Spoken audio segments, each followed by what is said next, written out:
tecnología e innovación en los planes de gobierno. Nos encontramos en un contexto electoral decisivo. El objetivo de este foro es contribuir al debate público, permitiendo que los equipos técnicos y candidatos presenten sus posturas sobre tecnología e innovación en 4 ejes fundamentales: seguridad, transporte, educación y salud pública. Es importante subrayar que la naturaleza de este espacio es la de una exposición de ideas. No estamos propiciando el debate como tal, sino mantener una línea propositiva que aporte soluciones reales a los problemas del país.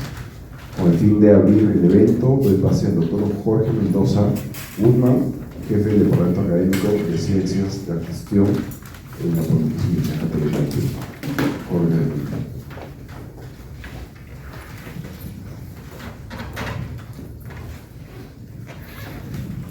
Buenos días, muy buenos días con todos. El Departamento Académico de Ciencias de la Gestión de la Pontificia Universidad Católica le da la más cordial bienvenida por Tecnología e Innovación en los planes de gobierno. Este espacio ha sido promovido junto con la Facultad de Gestión de Arte de Dirección y el Instituto Síntesis con el propósito de abrir un diálogo informado sobre un tema clave para el desarrollo del país.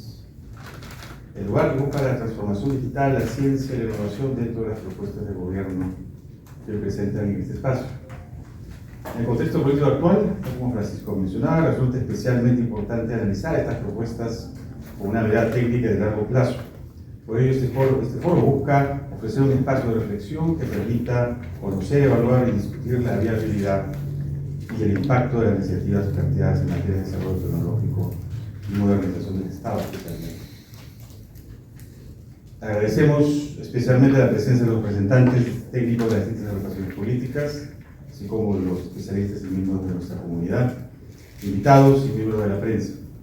Confiamos en que este encuentro contribuirá a generar un intercambio constructivo y hacer que las visiones del país en innovación con el conocimiento especializado necesario para fortalecer la gestión pública en los siguientes años. Con eso empezaríamos. Gracias por la atención.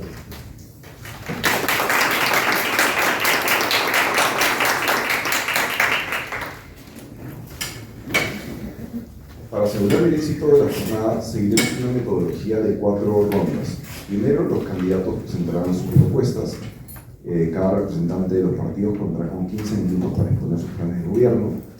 Segundo, intervendrán los especialistas. Contamos con técnicos en salud, transporte, seguridad y educación, quienes aportarán una evaluación técnica para expresar las propuestas por un plazo de 5 minutos cada uno. Luego tendremos una ronda de prensa. Contaremos con interrogantes de la prensa especializada por un total de 10 minutos. Y finalmente, los participantes, los candidatos, los representantes de los partidos, tendrán un espacio de 5 minutos para que puedan absorber las consultas que estimen, así como brindar un mensaje final. Damos inicio a la primera ronda. Cada bloque de exposición durará exactamente 15 minutos. Empezamos con el partido político Perú Primero, el señor Alejandro Salas. Alejandro Salas es un abogado y político peruano con más de 20 años de experiencia en gestión pública y derecho constitucional. Tras una trayectoria iniciada en el ámbito municipal como regidor de Pueblo Libre, alcanzó autoridad nacional en el 2022 para asumir las carteras de Cultura y de Trabajo y Promoción del Empleo. Actualmente continúa activo en la vida política y vinculado al partido Perú Primero, donde es candidato al Senado Nacional. Alejandro, por favor.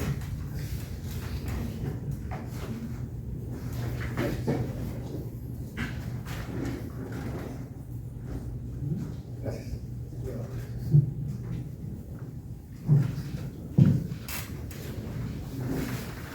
Tengan todos ustedes muy buenos días.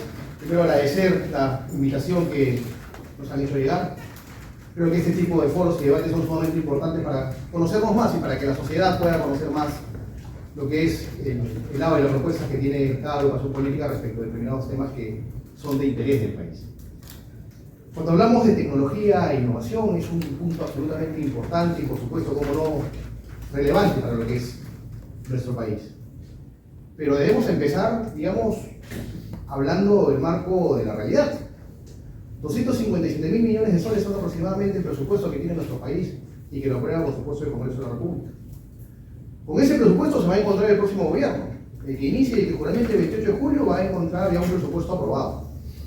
Acá la pregunta es, ¿cuánto es lo que el Estado está dispuesto a, digamos, presupuestar para un campo tan importante como es lo que es el campo de la tecnología y la innovación? La única vez que se van a encontrar la Cámara de Senadores y la Cámara de Diputados en virtud al modelo y al formato que se ha establecido para estos próximos 5 años es justamente cuando se apruebe el presupuesto. Entonces, si queremos hablar de soluciones en innovación, en tecnología para nuestro país, hay que ver si va a existir el consenso a nivel de las distintas fuerzas políticas con la finalidad de poder aumentar este presupuesto. Un presupuesto que en realidad está distribuido en varias partidas presupuestales y está distribuido en varias instituciones gubernamentales. Un presupuesto que el Perú invierte aproximadamente el 0.12% y 0.15% del PBI en investigación, desarrollo e innovación. Chile, solamente por un tema comparativo, ¿no es cierto?, lo hace con un 0.35%, Brasil 1.1%, y los índices de la OCDE establecen, ¿no?, un índice de 2.5%. En términos presupuestales, hablamos que el presupuesto de nuestro país, ¿no es cierto?, 257.000 millones de soles, más o menos distribuido entre CONCITET, ¿no es cierto?, Ministerio de la Producción con Innovate Perú, universidades públicas, investigaciones académicas que se hacen y sectores de salud. Estamos más o menos, digamos, viendo que el presupuesto que se tiene a nivel de lo que es nuestro país, a todo el marco de tecnología e innovación, alcanza los 1.500 a 2.000 millones anuales. ¿Eso es suficiente? ¿Existirá, y vuelvo a repetir, el consenso para que podamos mejorar ello? Entonces, volvemos nuevamente al campo político, conflictividad política, un sistema democrático que tambalea, ¿no es cierto?, y que necesita, por supuesto, estabilidad, pero sobre todo consensos entre las diversas fuerzas políticas para poder impulsar temas tan importantes como, por ejemplo, este. Por supuesto que esto es sumamente importante, porque si queremos hablar de un país que se integre al OCDE, a nivel de los países que aspiran, digamos, al campo del desarrollo, tenemos necesariamente que hablar de innovación y de tecnología. Y el plan de gobierno de Perú Primero, claro que lo reconoce el campo de la modernización estatal, que este campo de modernización estatal depende, como no, de la tecnología, la conectividad y de la gestión basada en datos. La discusión en este caso debe centrarse fundamentalmente en soluciones concretas y no en consignas. Y las soluciones concretas las vamos a encontrar a nivel gubernamental con el presupuesto que se pueda asignar para este campo. Y como digo y como repito, está distribuido en diversas partidas presupuestales. ¿Qué plantea el plan de gobierno de Perú Primero? Por supuesto, plantea un campo de educación, ciencia y tecnología como pilares del desarrollo nacional, un gobierno digital orientado a la simplificación y digitalización de trámites, una conectividad rural para cerrar brechas territoriales, algo que también tenemos que, por supuesto, ver, una salud digital, telesalud, inteligencia sanitaria y plataformas integradas a nivel nacional de los campos fundamentalmente de las historias clínicas de cada ciudadano peruano.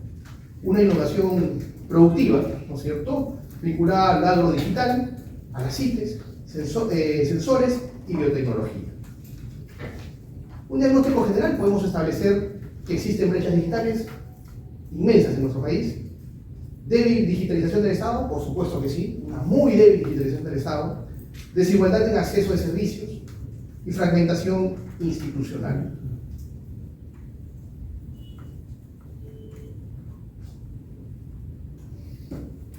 Ahora, dentro del marco de lo que establecemos para el transporte e infraestructura, tenemos, por supuesto, una problemática estructural que va desde el caos urbano, ¿no es cierto? O sea, creo que lo vivimos absolutamente todos los días, para venir a este foro lo hemos vivido, déficit en infraestructura y baja planificación.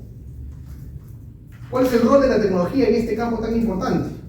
Necesitamos un sistema de transporte con gestión automatizada, que no la tenemos, un análisis masivo de datos y seguimiento continuo, y una infraestructura planificada y supervisada mediante herramientas digitales, que tampoco la tenemos.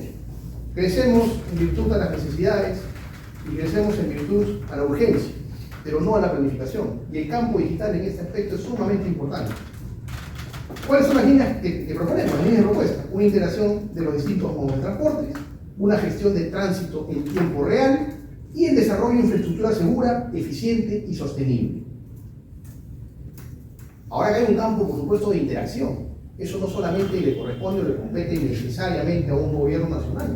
Para eso están también los gobiernos nacionales, que con una debida integración, una debida coordinación, podrían generar un campo de desarrollo en este aspecto tan importante utilizando la tecnología e innovación, por supuesto que sí.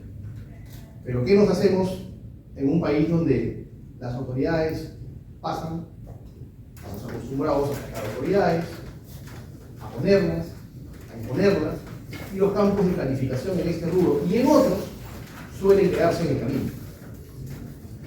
En educación y brechas digitales tenemos un problema estructural, por supuesto que sí, tenemos desigualdad educativa, brecha digital urbano-rural, es absolutamente evidente, y limitaciones en calidad de la docencia y de los docentes.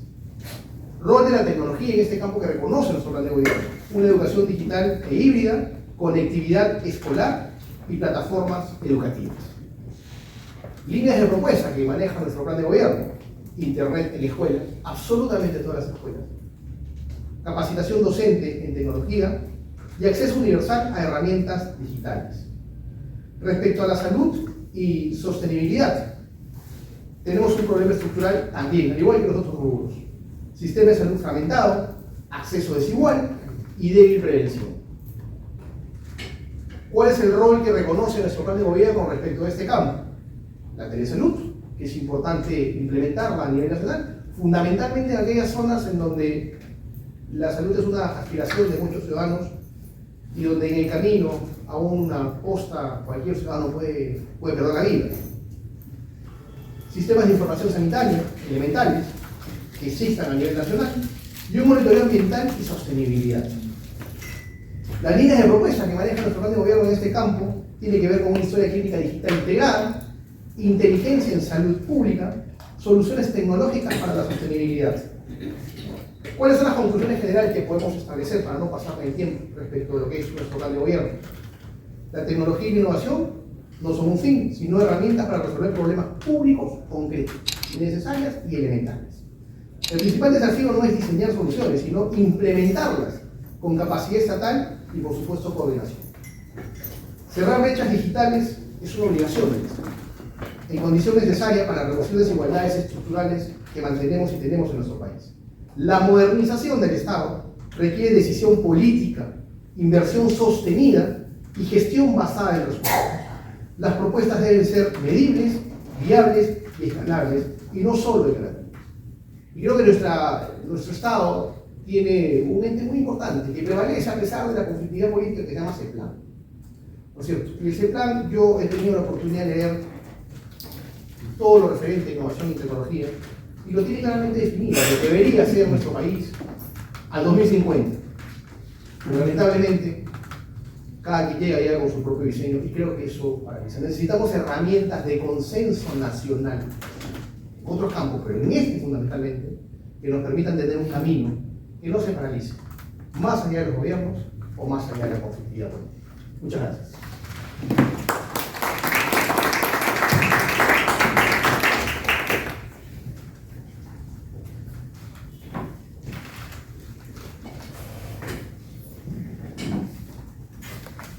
Muchas gracias, Alejandro, por tu participación.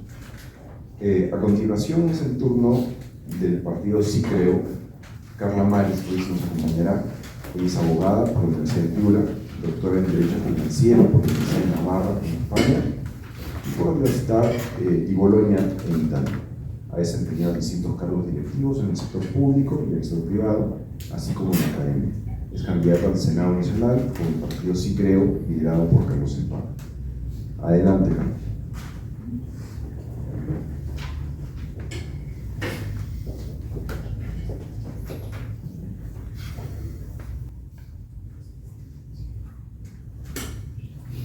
Buenos días, gracias por la invitación a Síntesis y también a las áreas académicas de la Pontificia Universidad Católica del Perú que están involucradas en la organización de este evento.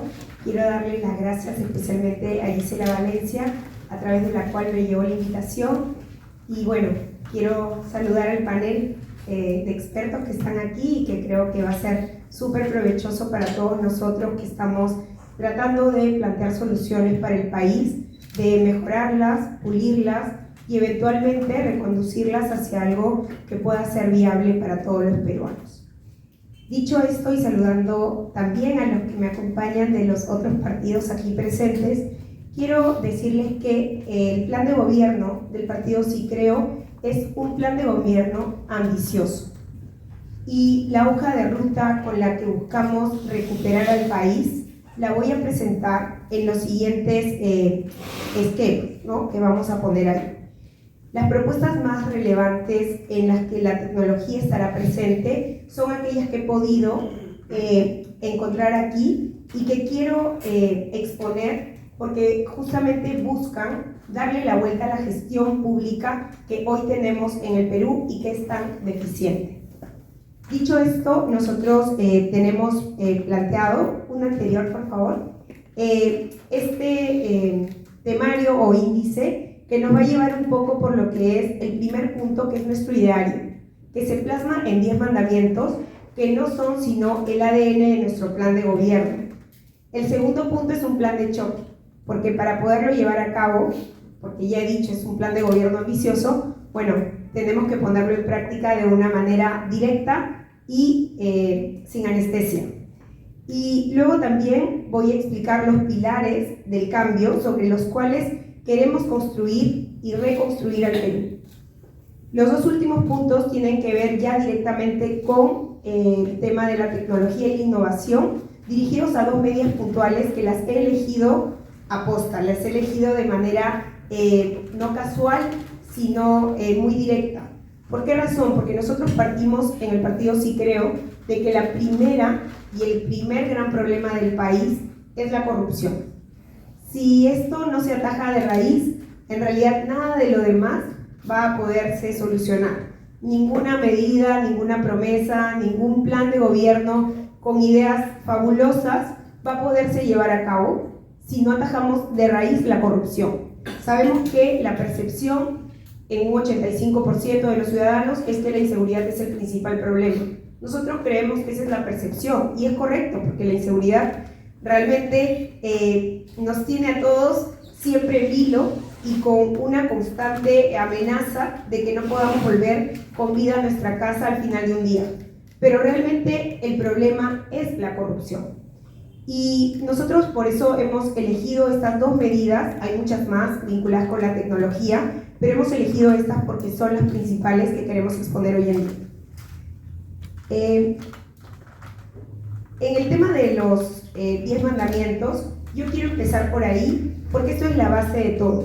Nuestro plan de gobierno se levanta sobre lo que proponemos como nuestros 10 mandamientos. Y esto no es un eslogan de campaña. Realmente esto es el diagnóstico de los grandes problemas del país y la brújula que guiará a las soluciones que nosotros estamos planteando. Lo importante aquí es cómo se conectan los problemas con las soluciones. Y la conexión es muy directa. Por ejemplo, nuestro primer mandamiento dice que si la plata no se roba, la plata alcanza. Y eso es algo muy tajante, es algo muy directo. Cuando no se roba, la plata alcanza. O por ejemplo, con el tema de la inseguridad. Estamos diciendo que hay que limpiar el Estado por dentro. ¿Por qué razón? Porque cuando no se persigue la criminalidad, es porque la criminalidad está dentro del Estado.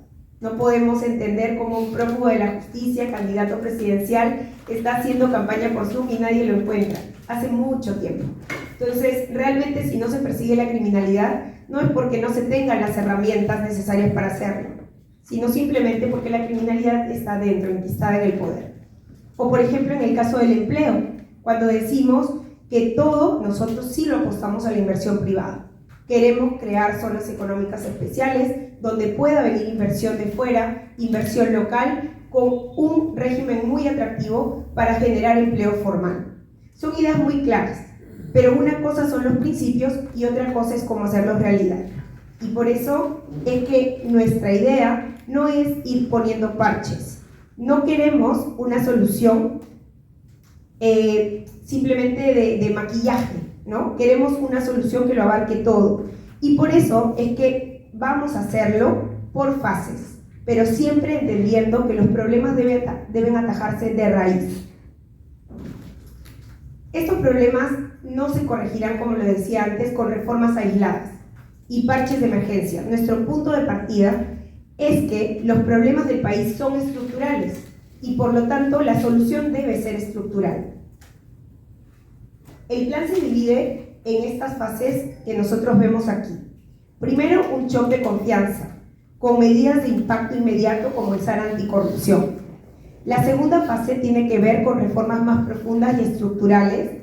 La tercera, una fase de consolidación que tiene que ver con la privatización y la reducción de impuestos. Por ejemplo, en el caso del agua potable, nosotros proponemos romper el monopolio de Sedapal y generar inversión privada que pueda competir también en el caso del agua potable. En el cuarto punto, o la cuarta fase, sería para ya concluir el tema de la sostenibilidad, donde nos centraremos en los grandes proyectos del futuro. Es un camino, pero donde empezamos por lo urgente para terminar en lo estratégico. Nuestro plan se apoya en tres grandes patas o pilares con los que queremos transformar el país. Uno social, otro económico y el último, que no es menos importante, el institucional. Nosotros tenemos un enfoque directo, a cada problema un objetivo. Que hay inseguridad, pues derrotemos la criminalidad, pero primero empecemos por el Estado. Que hay informalidad laboral, pues la meta es generar empleo formal. Esta cifra de 5 millones de empleo es muy ambiciosa, sí, pero nosotros creemos que se puede. La pata institucional, que es la pata que nosotros consideramos muy importante para reorganizar el Estado, nuestra propuesta es crear superministerios, crear organismos que no hagan lo mismo, porque hoy tenemos muchos organismos que se superponen. Tenemos, por ejemplo, programas para combatir la anemia infantil en un Ministerio de Educación, en un Ministerio de Salud, en un Ministerio de Inclusión, en un Ministerio de la Mujer. Y la anemia, señores, no ha mejorado en cifras de reducción. Todo lo contrario, el 43% de los niños en el Perú de 0 a 3 años es anémico, es decir, 1 de cada 2. Nosotros tenemos un plan integral para justamente solucionar el problema de la anemia en la madre gestante y en los niños de 0 a 3 años especialmente, porque el desarrollo del cerebro se da en esa etapa de primera infancia. Y si eso no se soluciona, aunque esto no es muy popular y tampoco es algo que genere votos en una campaña electoral, realmente es lo único que va a poder sostener la educación de nuestros niños, porque el daño que se genera ahí en el cerebro o el desarrollo que no se logra es irreversible, ya no se puede dar marcha atrás y realmente estamos condenados a que nuestros niños y jóvenes no puedan tener una educación de calidad, por más que tengan una infraestructura maravillosa y profesores de lo más comprometidos y con vocación de servicio. Estos superministerios, la anterior, lo que buscan justamente es evitar duplicidades, como en el caso de la anemia, recortar gastos y también al final tener un Estado más ágil que pueda ser mucho más difícil de corromper. La siguiente, por favor. Llegamos entonces a la figura del SAR anticorrupción, que es el eje central de toda la estrategia que tenemos para transparentar al Estado, para ponerlo allí, visible, con reflectores y que todo el mundo lo vea. ¿Y esto por qué? Porque hay un dato alarmante. En el 2024, el Perú estaba en el puesto 127 de 180 países en el ranking de percepción de corrupción. Desde Sí Creo pensamos que así es imposible avanzar. De hecho, esa pretensión de ser parte de la OCDE se vuelve cada vez más lejana y realmente prácticamente inexistente por estas cifras. ¿Qué poderes tendría este SAR anticorrupción? Como lo ha dicho Carlos Spa en muchas entrevistas, hemos considerado que este será un alto funcionario con una capacidad de fiscalización total. Tendría acceso en tiempo real a las bases de datos más importantes del Estado, las de SUNAT para ver los ingresos, las de SUNARP para ver propiedades, y podría cruzar toda esta información para detectar irregularidades. Sin embargo, el control no estaría solo en el SAR anticorrupción. Nuestro plan propone también darle el control al ciudadano para que pueda hacerlo desde un sistema digital que asegure la máxima transparencia. Un portal de gobierno digital donde cada promesa electoral tenga su propia ficha y un semáforo que te indicará, según el color rojo, verde o ámbar, si se está cumpliendo o no esa promesa electoral. Estuve hace pocos días en el foro que organizó la Sociedad Nacional de Industria en un debate presidencial de candidatos y realmente yo escuchaba a todos con, yo no sé si era estupor o era, en fin, bastante sorpresa, porque los candidatos hablaban de cifras, de reducción de pobreza, de unas cosas, bueno, supersónicas que tú decías, ¿y esos señores dónde estuvieron los 25 años que han transcurrido? Porque yo los he visto en el Congreso, yo los he visto en el Ejecutivo, y realmente pareciera que están hablando de algo que nunca conocieron y que han aterrizado en un país donde quieren solucionar todo de un plumazo con una propuesta que realmente y seguramente, porque diagnósticos sobran en el país para saber la problemática, no han tenido ninguna decisión, ninguna voluntad de poner por obra todo aquello que están prometiendo hoy. Entonces, cuando nosotros hablamos justamente de esto, es por eso. Los peruanos, y yo estoy haciendo campaña, es mi primera vez en la política, y realmente no solamente me tengo que enfrentar a algo que es el hartazgo de una población que está harta de que le mientan en la cara. Porque me dicen, bueno, viene usted nuevamente, como muchos han venido y no hicieron nada. Y yo digo, bueno, yo recién llegué.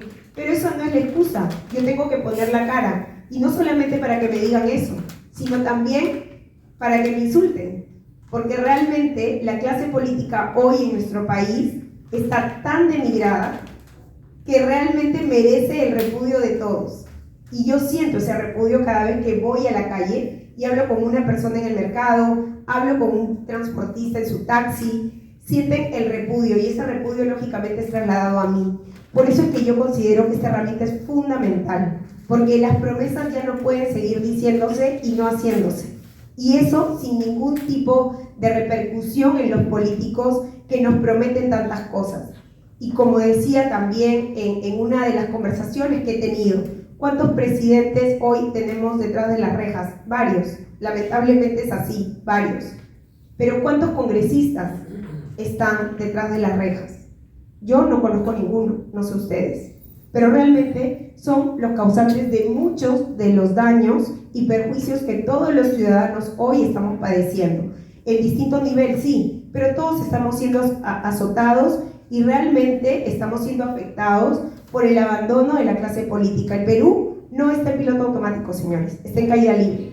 Y si nosotros no buscamos un cambio, realmente las cosas no van a mejorar, van a ir a peor. Y por eso es que nosotros, cuando estamos implementando o pensando implementar esta herramienta, es para que nadie pueda tergiversar los números del presupuesto, porque usaremos blockchain, justamente ese libro de cuentas digital, que no se puede borrar ni manipular. Ya estamos cansados de las obras que empiezan con una primera piedra para la foto y que nunca se concluyen. Yo he estado viajando por el interior del país y es realmente penoso ver cómo ciudades como Chiclayo, que cuando yo vivía ahí, soy chiclayana, hace 35 años, era una ciudad, bueno, medianamente vivible. Hoy es una ciudad de la costa, pujante, comercialmente hablando, con una agroexportación de primera, y tú dices, es como si hubiesen tirado una bomba y realmente nadie se acordó de reconstruir luego de esa bomba. No hay ninguna pista, ninguna vereda que no tenga un hueco. La gente respira polvo. Y no en las zonas, bueno, digamos, lejanas a la ciudad. No, en la propia ciudad. Yo me he embarrado los pies todos los días que he caminado. Y eso no era Chiclayo. Y si eso es Chiclayo, imagínense cómo puede estar el resto. No se los cuento porque seguramente si ustedes han viajado también se han podido dar cuenta de eso. Por lo tanto, nosotros sí queremos que haya efectivamente una comprobación con fotos y drones, donde lo más potente que cualquier persona desde su celular podría enviar denuncias con pruebas directamente a la oficina del SAR Anticorrupción. Y ya para concluir, porque es el tiempo, Nuestra apuesta es clara. Hay principios ideológicos muy firmes y un control tecnológico y digital poderoso. Esto es una propuesta audaz que presenta el partido Sí Creo. En ella, o en esta combinación de mano firme y vigilancia digital, nosotros sí nos planteamos si esto es la fórmula que realmente necesita el país hoy. Yo creo que sí. Muchas gracias.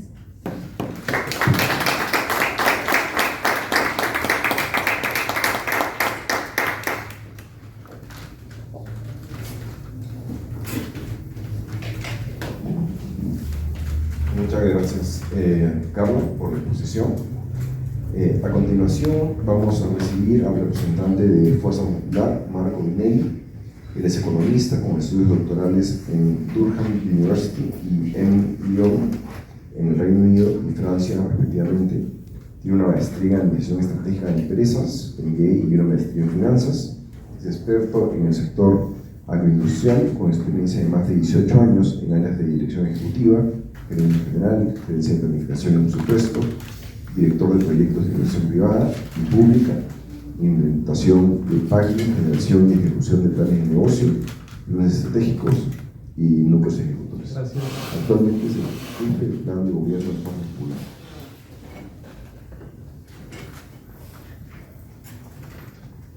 A ver, primero que nada, buenos días con todos. Muchas gracias por la presentación. Disculpen la tardanza, pero acabo de aterrizar a las 6 de la mañana, así que he ido a bañarme y a venir acá directamente. Así que perdón por la tardanza, por favor. Les traigo un saludo de nuestra candidata Keiko Fujimori. Ella está recorriendo el país tratando de llevar nuestras propuestas y precisamente hoy día quería comentarles un poquito sobre lo que para nosotros significa la tecnología e innovación en nuestro plan de gobierno. En primer lugar, quiero decirles que creo que las propuestas van a coincidir o coinciden plenamente. He escuchado la telemedicina, telesalud, nosotros le llamamos telemedicina, estamos de acuerdo, con una variante que queremos telemedicina universal, que toda persona, así tenga seguro o no tenga seguro, pueda tratarse directamente para los temas menores en temas de salud. También queremos, igualmente, colegios por internet, queremos plataformas digitales de fácil acceso, queremos ventanillas únicas que ayuden a los trámites, queremos un sistema de transporte integrado y automatizado, también queremos el famoso C5I para poder combatir el crimen. Todos esos elementos que incorporan la tecnología, nosotros también lo tenemos y también queremos ejecutarlo si es que somos gobierno a partir del 28 de julio. Pero más allá de esas propuestas, yo quería compartirles el cómo queremos hacerlo. Y en primer lugar, lo que encontramos en nuestro análisis es que tenemos hoy día un Estado o un gobierno, un ejecutivo que está bastante desordenado, en donde las funciones se duplican, se superponen, no hay una dirección clara y por eso nuestra propuesta de plan de gobierno se llama Perú con orden, porque queremos específicamente ordenar las acciones que tiene el Ejecutivo en beneficio de la población. Y en el cómo queremos incorporar la tecnología e innovación, primero planteamos crear una Agencia Nacional de Tecnología e Innovación que unifique toda la conducción del sistema. Creemos que lo que existe hoy día no cumple ese rol. Por eso, con esta Agencia Nacional de Tecnología e Innovación, pensamos en una sola estrategia, en estándares únicos, en coordinación real y en decisiones rápidas. Segundo, queremos cambiarle un poco a cómo el Estado ejecuta. ¿Qué quiere decir eso? El Estado no puede seguir haciendo todo en el sentido de hacer sus programas, desarrollar e incorporar sus propias tecnologías. Al contrario, queremos que un Estado ordene, queremos que un Estado regule, que un Estado supervise, integre los sistemas y que el Estado garantice el acceso de la tecnología a todos los peruanos. Pero ahí queremos invitar al sector privado para que sea el sector privado el que desarrolle la tecnología y la innovación. Yo vengo del sector agrícola, como lo anunció el presentador, y por ejemplo, todavía no tenemos el plan de innovación agrícola o la política de innovación agrícola y venimos buscándola hace muchos años. No tenemos cuál es el siguiente cultivo que va a ayudar a la revolución agroindustrial que estamos viviendo hasta este momento. En ese sentido, queremos invitar ahí al sector privado, y cuando hablo del sector privado también quiero involucrar en ese aspecto o en ese espectro a las universidades. Para eso, nuestro tercer punto es plantear unos think tank tecnológicos nacionales en donde el sector privado con la universidad pueda participar en la generación de innovación y tecnología para que sea usado directamente por la población y también sea usado por el Ejecutivo directamente. Para que el país siga creciendo, necesitamos incorporar la tecnología a la economía. Y la mejor forma de incorporarla es preguntando al sector privado en dónde hay que incorporarla, qué hacer. Y ahí la universidad y el sector privado, a través de unos fondos que pondremos en concurso a nivel nacional, queremos que ellos participen y encuentren la solución. ¿Y por qué ellos participen y encuentren la solución? Porque ellos lo pueden hacer más rápido, tienen la capacidad y pueden escalarlo inmediatamente, cosa que el Estado no tiene y que hoy día se pelean entre las diferentes instituciones para desarrollar un tipo de sistema. Finalmente,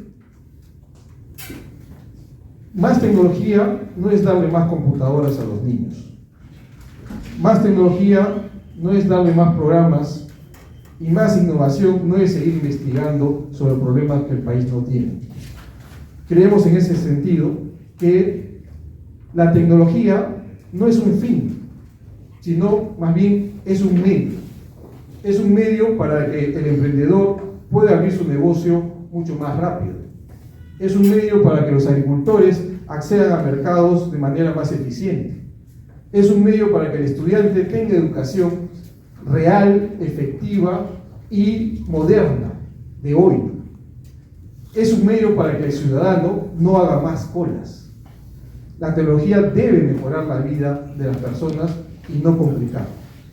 Por eso, nuestro plan es Perú con orden, para que la tecnología ordene todos estos procesos y que podamos vivir de mejor manera. Muchísimas gracias.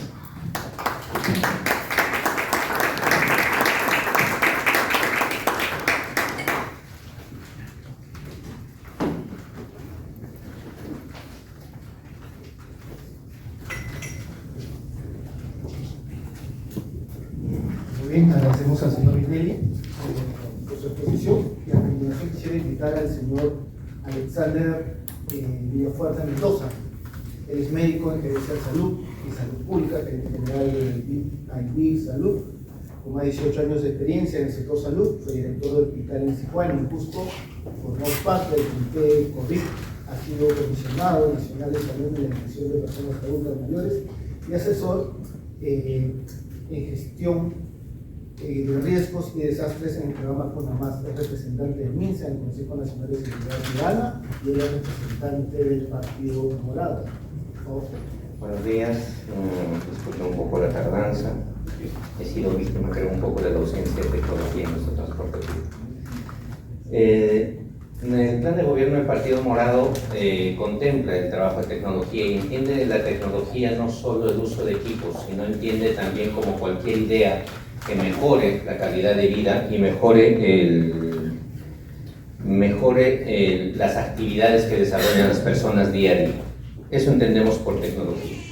Por lo tanto, dentro del campo de lo que vamos a trabajar en nuestro plan de gobierno está obviamente los principales temas que son salud, trabajo y educación. Creo que concordamos con los demás partidos en que es importante, por ejemplo, determinar las troncales y que llegue la Internet a cada uno de los pueblos de nuestro país, porque principalmente el tema de Internet ya se ha vuelto una necesidad y un derecho para todos los peruanos. En segundo lugar, para implementar la tecnología en cuanto al equipo informático, en cuanto a los equipos modernos que están llegando a todo nivel del Estado y a toda actividad, y escucho en muchas propuestas y sobre todo el tema del trabajo de inteligencia artificial, pero no podemos trabajar e implementar ninguna tecnología si es que no podemos hacer el cierre de brechas de equipos informáticos, por ejemplo, a nivel de los hospitales. Un claro ejemplo es el Hospital Hipólito Unanue, donde aproximadamente se tiene una deficiencia de 350 equipos de cómputo para todas las actividades que se tienen que desarrollar. Entonces, una de las propuestas del Partido Morado principalmente es el cierre de brechas tecnológico a nivel del Estado.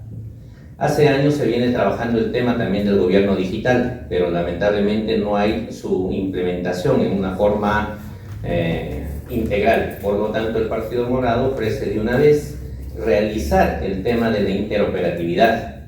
Y esto es para que tanto el sector público como el sector privado conversen en el mismo sistema, el tema de todas sus funciones a nivel de la administración del Estado. No es posible de que el Ministerio de Transportes, el Ministerio de Educación, el Ministerio de Salud tengan 150 bases de datos diferentes y que ninguna de ellas interoperice entre ellas y no se puedan comunicar, que es lo mismo que pasa en seguridad ciudadana. La Fiscalía, la Policía y los otros estamentos vinculados con las actividades de brindar seguridad y el derecho a la justicia en el Perú, no hay interoperatividad. Creemos que esa es una de las prioridades a nivel de nuestro partido. En el tema de salud, yo creo que en cuanto a tecnología, lo primero que tenemos que hablar es de la historia clínica universal. Todos tener el tema de que cada uno de nosotros tengamos, de acuerdo a nuestro DNI, la historia clínica, y esta pueda ser única a nivel nacional, donde te puedas atender en un hospital de la sanidad, en un hospital de salud, en un hospital privado, en una clínica privada, y que tu historia constantemente te acompañe. Esto es un tema de derechos, y eso para nosotros en el tema de salud fue importante. ¿Por qué? Porque no solo acompañado el hecho de trabajar la historia clínica y hacer que se interoperabilice en todo el sistema de salud, está el hecho de trabajar los protocolos de atención de salud.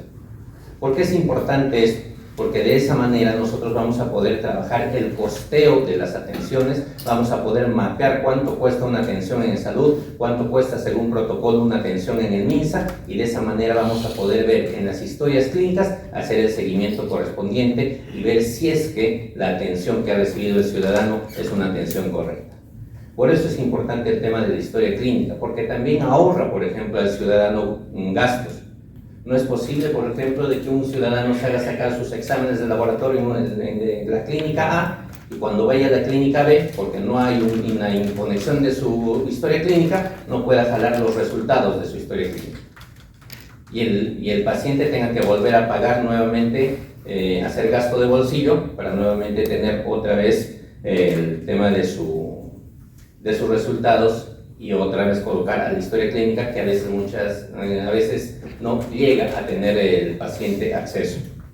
Entonces el tema de la tecnología para todo campo es, uno, trabajar el tema de la interoperatividad, el tema del internet a nivel nacional, que llegue realmente a todos los peruanos, en el tema de transporte, en el tema de educación, como dijo uno de los representantes que me ha precedido, no es solo darles computadoras a los niños, es principalmente el tema de la tecnología, mejorar la educación y el acceso a la información.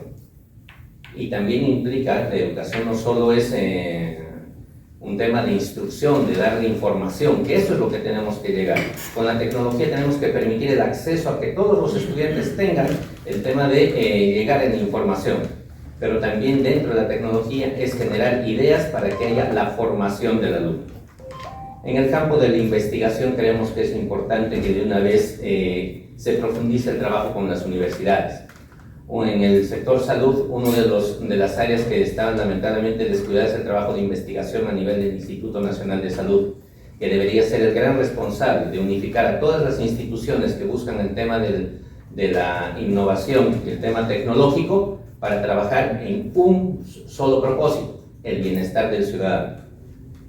Lamentablemente, ¿qué ha pasado en todos estos años de la investigación? Lo único que se busca muchas veces es lograr el rédito personal, que el investigador aparezca en una revista y simplemente su investigación no llega a ser, no se llega a ejecutar a nivel de la necesidad de las personas.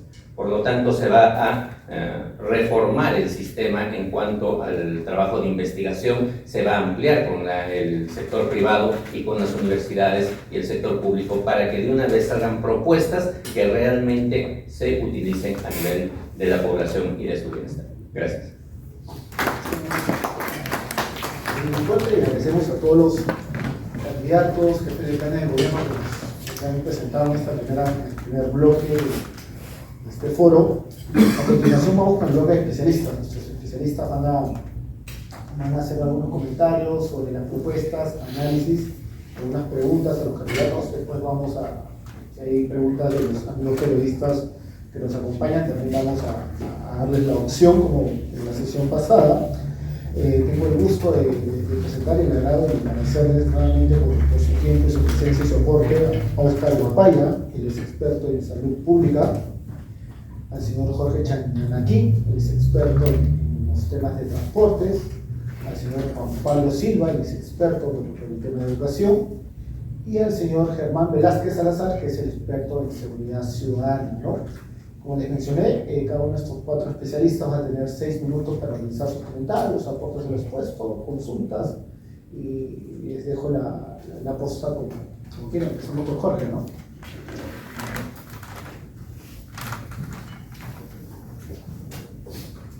Buenos días con todos y muchísimas gracias a Síntesis Consultoría y a la Pontificia Universidad Católica por organizar este evento. Gracias también a los jefes de los planes de gobierno, expertos técnicos de los distintos partidos políticos que hoy están presentes, a mis compañeros panelistas y a los representantes de la prensa que están aquí.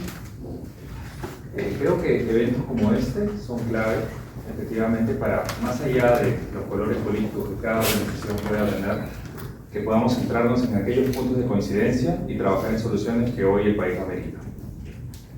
En esa línea, creo que hoy es innegable que atravesamos una crisis política y parte de esta crisis se ve reflejada en cómo venimos tomando decisiones como Estado. Hemos tomado decisiones sin base en evidencia, de forma reactiva, sin contar con elementos técnicos objetivos que respalden a las políticas públicas que venimos a impulsar como país. Y eso en el sector transporte, déjenme aquí referir un par de datos que son bastante interesantes, se ha visto plasmado en lo siguiente. Lima, Trujillo, Arequipa, nuestras principales ciudades en términos de densidad, hoy están catalogadas entre las 15 ciudades con más congestión de América Latina. Esta congestión ha sido cuantificada por parte del Banco Mundial en una pérdida de competitividad de más de 2.4% del PIB. Un monto que tranquilamente podría servir para el desarrollo de otras iniciativas por parte del Estado. Bueno, desde el sector transporte, considero que particularmente hay una problemática estructural que se compone de dos principales elementos. Primero, es el que vengo refiriendo, la toma de decisiones se hace sin base a evidencia, sin base a datos. Y segundo, que existe una conexión entre estos datos y la planificación urbana y el desarrollo urbano. Las ciudades vienen creciendo, vienen expandiéndose las rutas, viene aumentando la congestión, y en general el transporte viene volviéndose cada vez más ineficiente debido a que crecemos de manera improvisada, no lo hacemos de una manera estructurada. En esa línea, quisiera preguntarles qué mecanismos concretos se implementarían primero para asegurar de que las políticas públicas basadas en transporte tengan como base justamente evidencia, datos tanto del sector público como privado.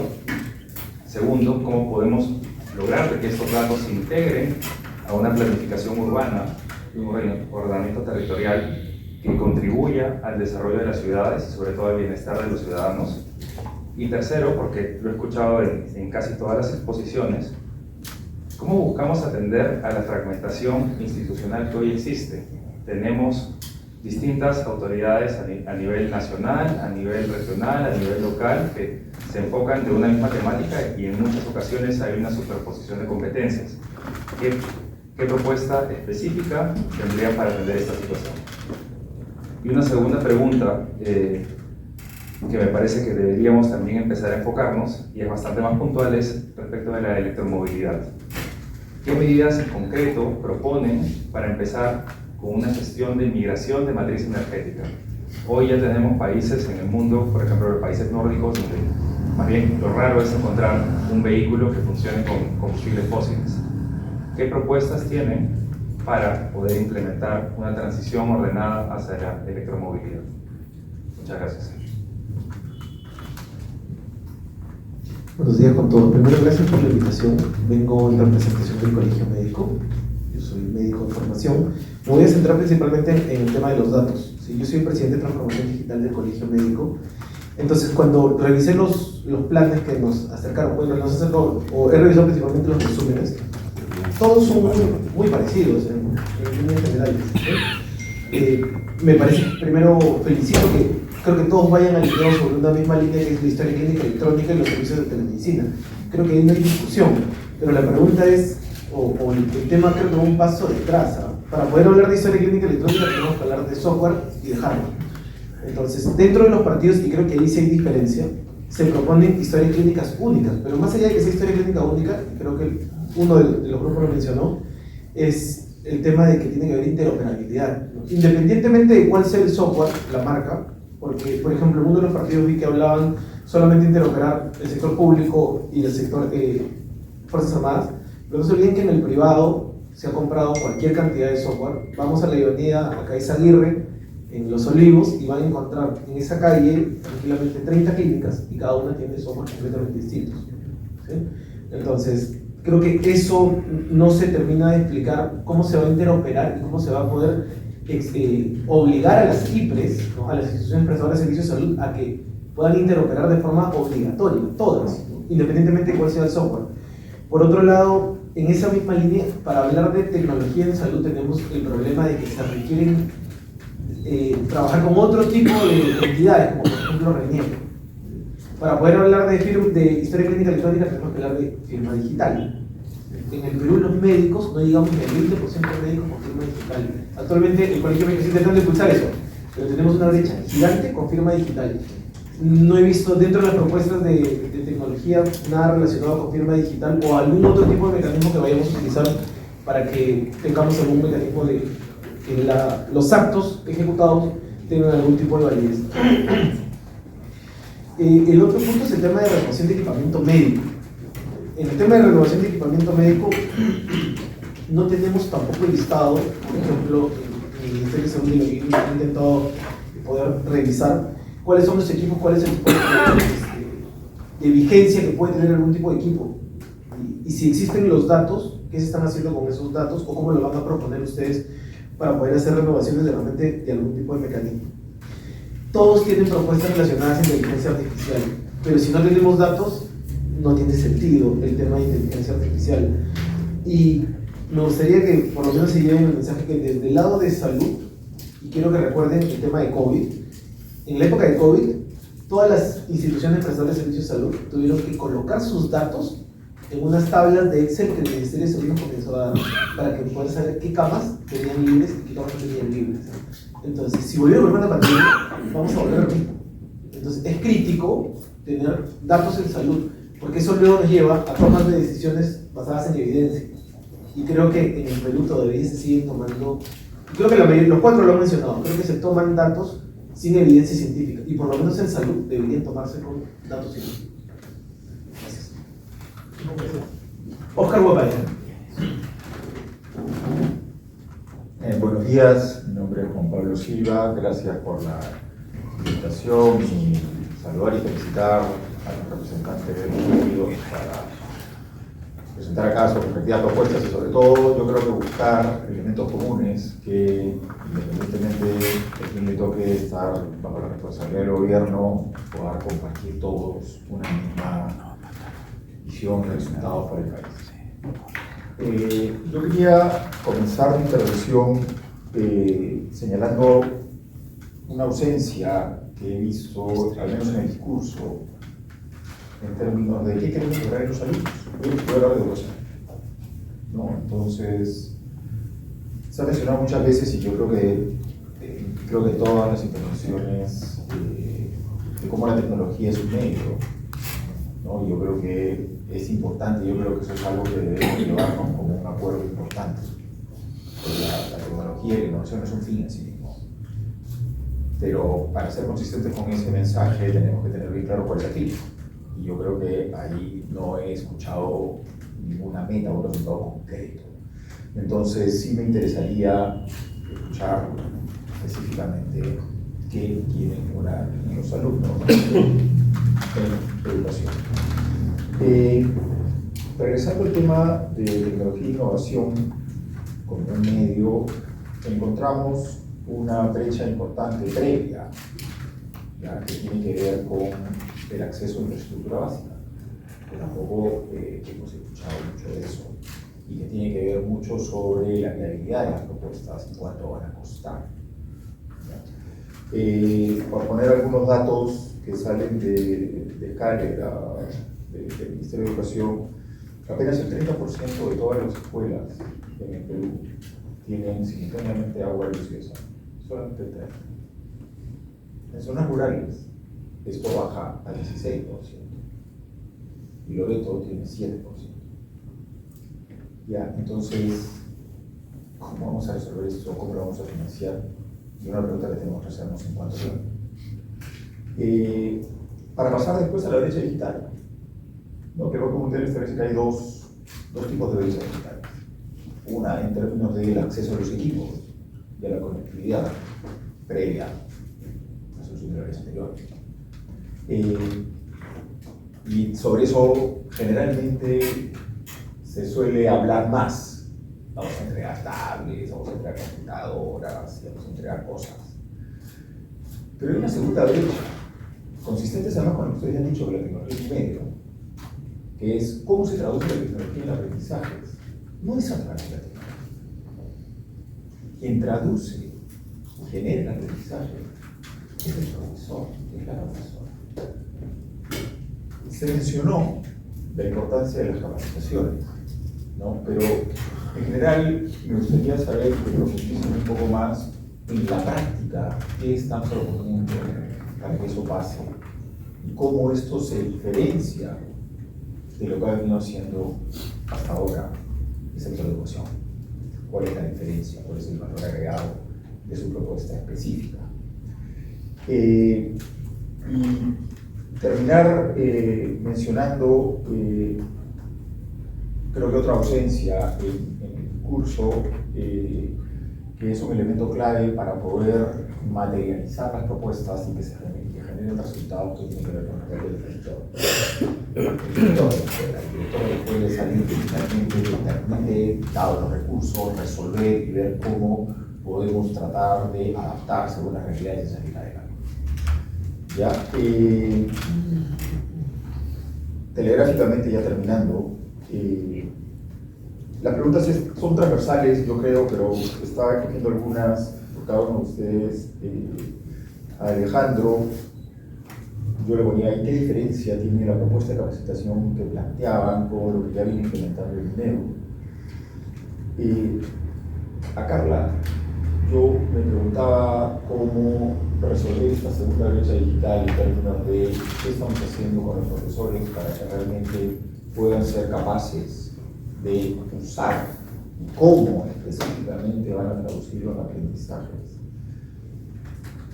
A Marco, también tenía yo una mezcla de preguntas en cómo cerrar la infraestructura previa, ¿no?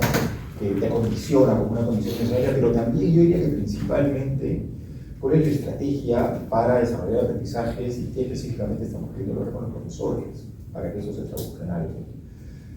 Y para Alexander, que en realidad lo que quería ahí era saber cuáles eran los indicadores que quiere lograr específicamente en materia de educación.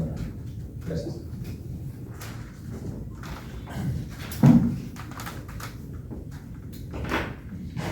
Buenos días. En primer lugar, felicitar a los organizadores de esta reunión.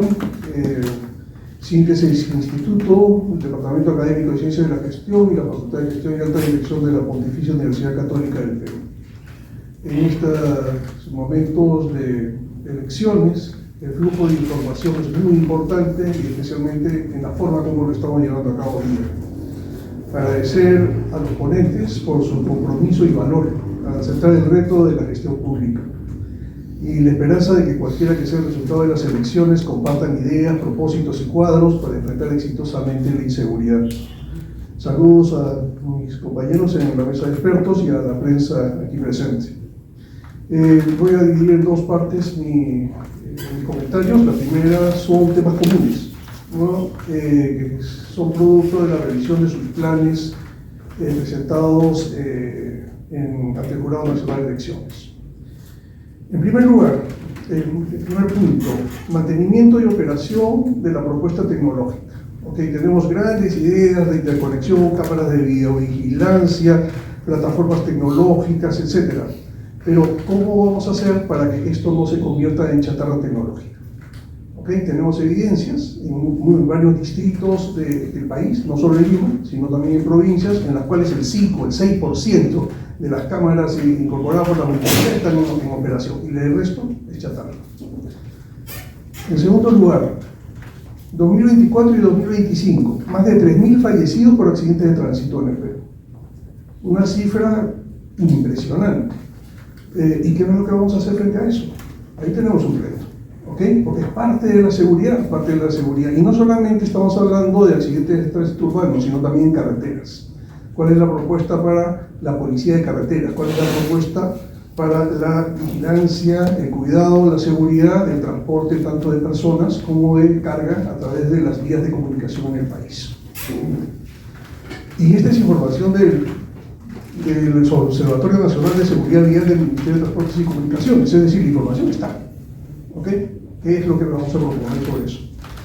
En tercer lugar, de acuerdo a la DIVINFRA PNP, la División de Infraestructura de la Policía Nacional, en la tesis de maestría de la Gobierno y Políticas Públicas de la Pontificia Universidad Católica del Perú, presentada por los coroneles Púcharo y Alcántara el año pasado, el 2025, identificaron que de los más de 3.700 locales que tiene la policía, menos del 10% tiene saneamiento.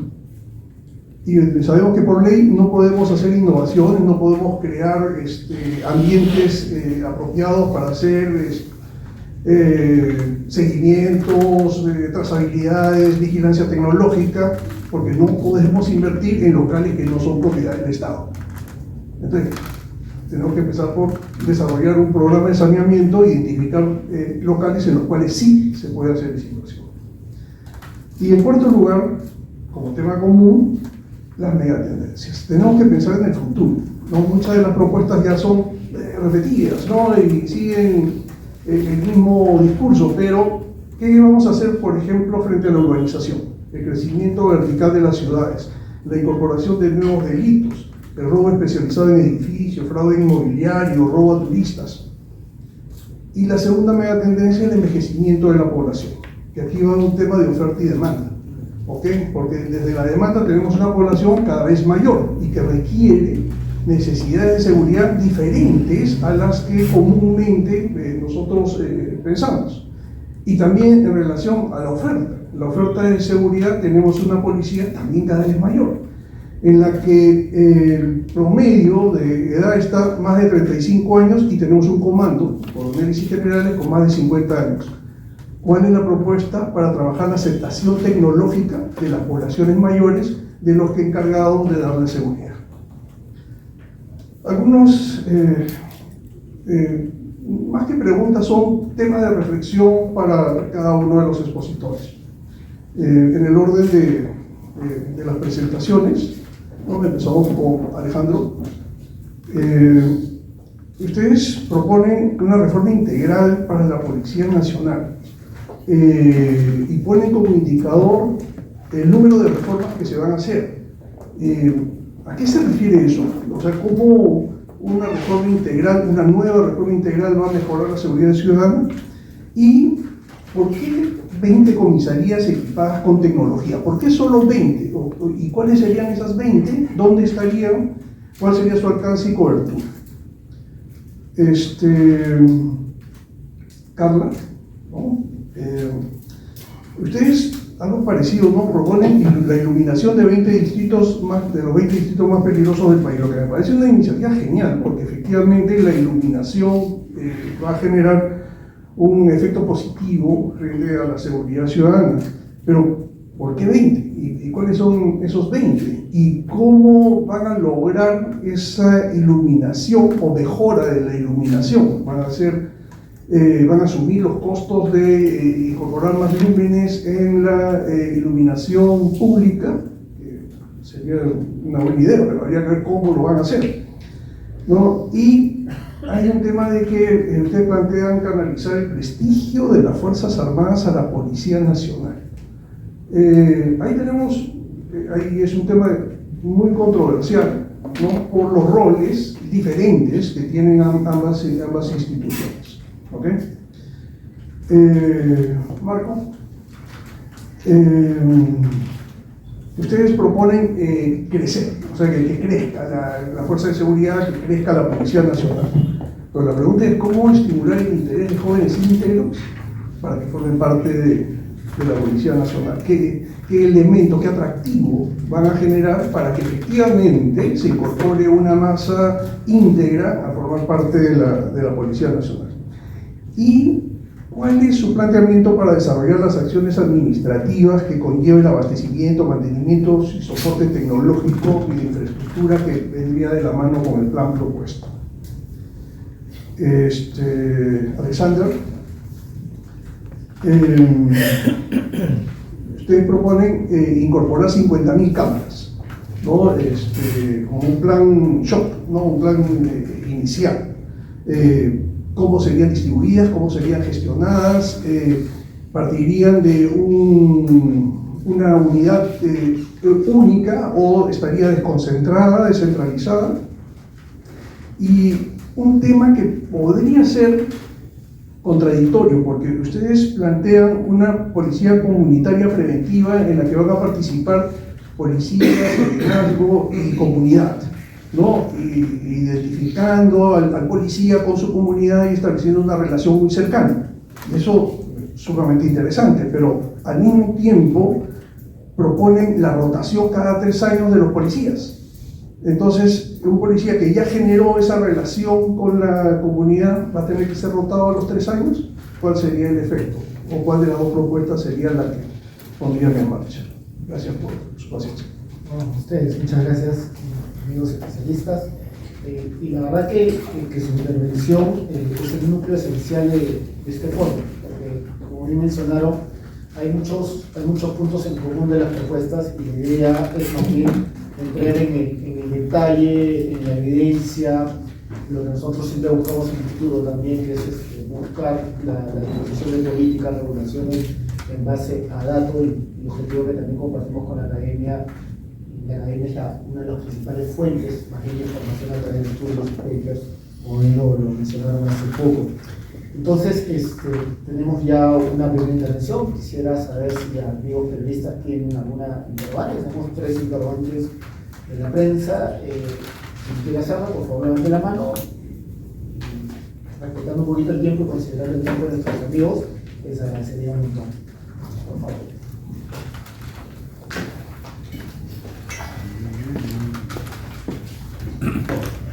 Muy buenos días, mi nombre es Susana Escudero, pertenezco al medio Periodismo en Línea. Tengo una pregunta para el partido Sí Creo. Citando lo mencionado por usted y considerando la desconfianza del ciudadano peruano, ¿considera viable el uso de la plataforma o el aplicativo que se mencionó? ¿Y cómo se reflejarían los resultados de esta plataforma, velando por la protección de los datos personales del ciudadano?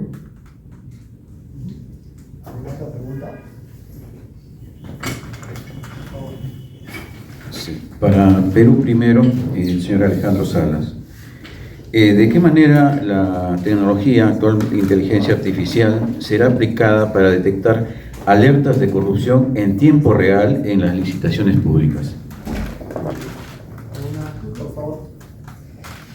Para todos, ¿cómo planean acelerar la digitalización del Estado para reducir la corrupción en los trámites burocráticos?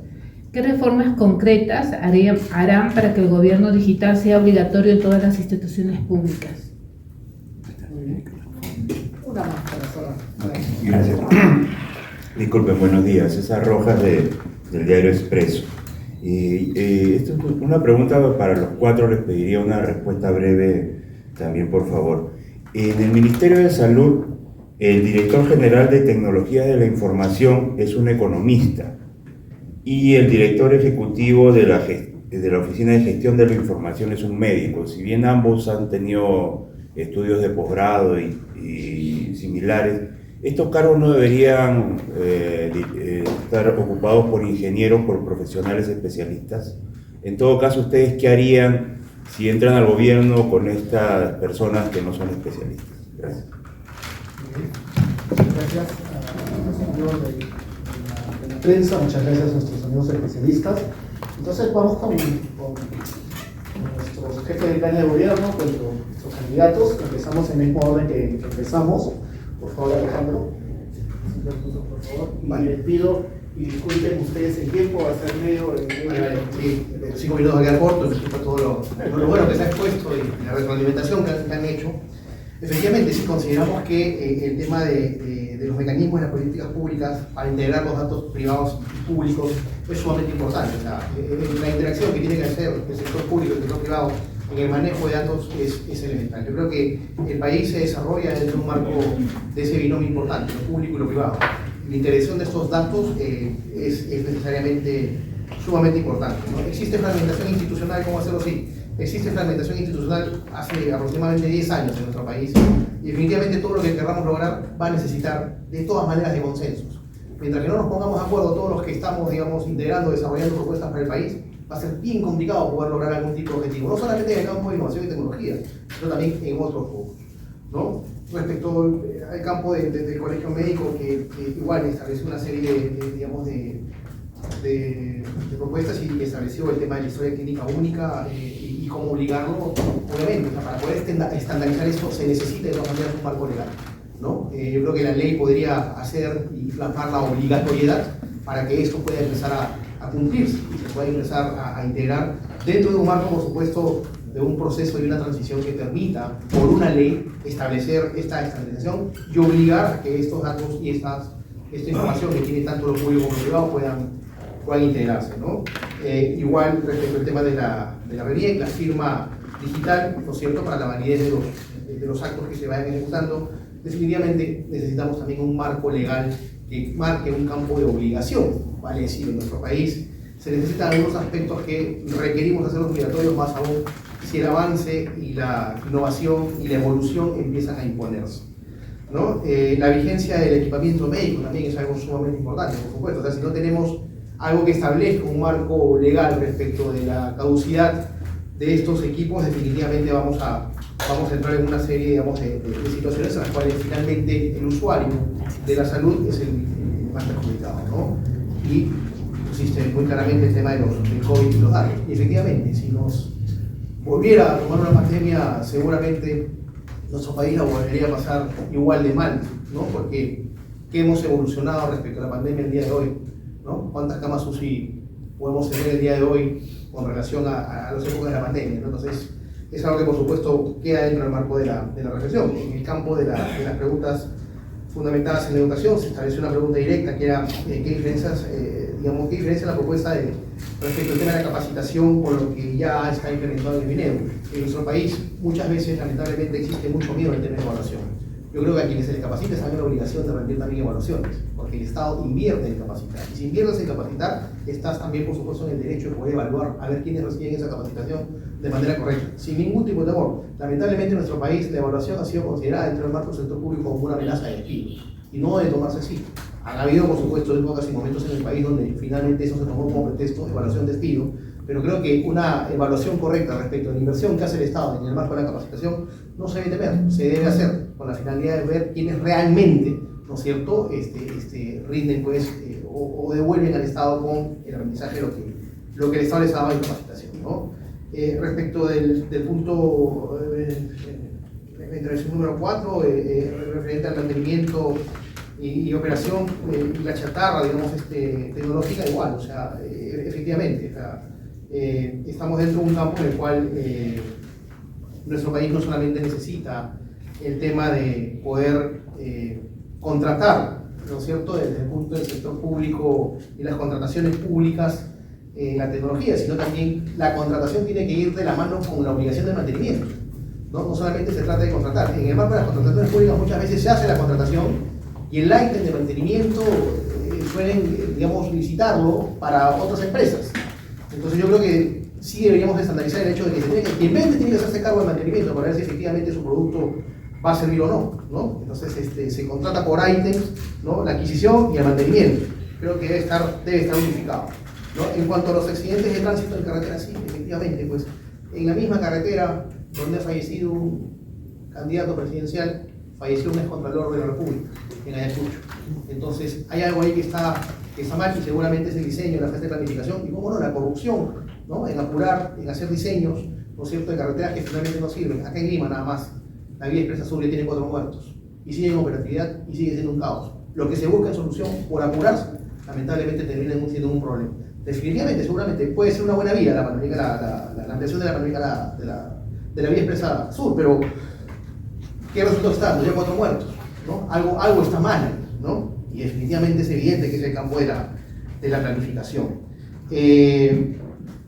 Respecto de la reforma integral de la Policía Nacional del Perú, claro, tenemos que hablar necesariamente de una reforma integral de la Policía Nacional del Perú cuando hablamos que 3 de cada 10 policías están incluidos en campos de la criminalidad. O sea, son 3 de cada 10 dentro del margen, digamos, que se tiene. Una reforma integral de la policía involucra, por supuesto, desde ya el campo de la evaluación de a quienes convoca la Policía Nacional del Perú. Creo que establecer el campo de los valores, las conductas y los comportamientos, quiénes son los que van a ingresar a representar y ponerse el uniforme en la ley, es sumamente importante en nuestro país. Se necesita, y estamos, creo, en un país donde la escala y crisis de valores es absolutamente evidente, no solamente en la policía, sino también en otros sectores. Cuando se habla de 20 comisarías equipadas con tecnología, justamente tiene que ver con las 20, digamos, jurisdicciones que habla la colega, digamos, donde habría que ver la circulación. Está claramente identificado cuáles son las jurisdicciones donde existe más alto índice de criminalidad. Estamos hablando de Sullana, de Trujillo, de Callao, de Lima, en donde, digamos, esas jurisdicciones, esos distritos, son los que más están sufriendo en el marco de la criminalidad, y son focos para que la criminalidad se junte y haga sus operaciones criminales. Hay que poner ahí, en esa zona, por supuesto, la mayor tecnología para poder empezar a atacar estas 20 jurisdicciones identificadas dentro del mapa del delito como las más graves, ¿no? Dentro de lo que es el marco de las preguntas de los periodistas, de qué manera la tecnología y la inteligencia artificial puede ayudar en el campo de contrarrestar la corrupción en el Estado. Sí, definitivamente. O sea, es una herramienta que debemos empezar a implementar. El tema es cómo estandarizamos esa tecnología para que el Estado la empiece a utilizar. Cómo saber exactamente si la inteligencia artificial, ¿no es cierto?, va a tener los estándares, ¿no?, necesarios para que no sean manipulados, porque la corrupción, lamentablemente, suele ser muy hábil en muchas oportunidades. Entonces, es importante, hay que implementarla, no podemos negarnos a eso, pero hay que ver ya y empezar a ver dentro del campo comparado y en otros países cómo se viene utilizando para empezar de una u otra manera a poder, digamos, traerla a nuestro país y empezar a implementarla, ¿no? En el minero, ¿no es cierto?, en la tecnología de información, ¿no?, se estableció, digamos, el campo de quienes están a cargo, ¿no? Hicieron una pregunta para todos, que había un economista, un médico. Definitivamente hay que revisar el perfil de cargo siempre en cada institución pública de quién va a asumir una función, ¿no es cierto? Los perfiles de cargo establecen el campo de la especialidad, establecen el campo de la idoneidad.